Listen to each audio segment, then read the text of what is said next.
WTAP looks back on this day in history in today's We the People, celebrating 250 years.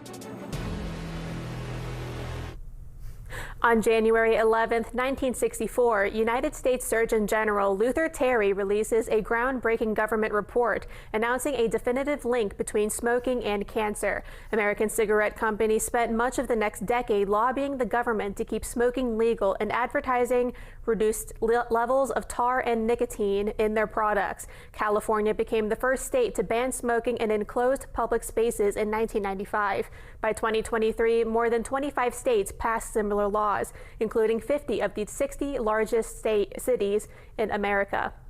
In 2019, the Surgeon General announced a link between serious disease and e-cigarettes, an alternative to smoking in which traditional tobacco companies have invested heavily.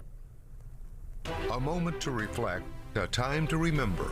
Join WTAP in celebrating We the People. Watch This Day in History every day on WTAP News at 6, proudly sponsored by WVU Medicine Camden Clark.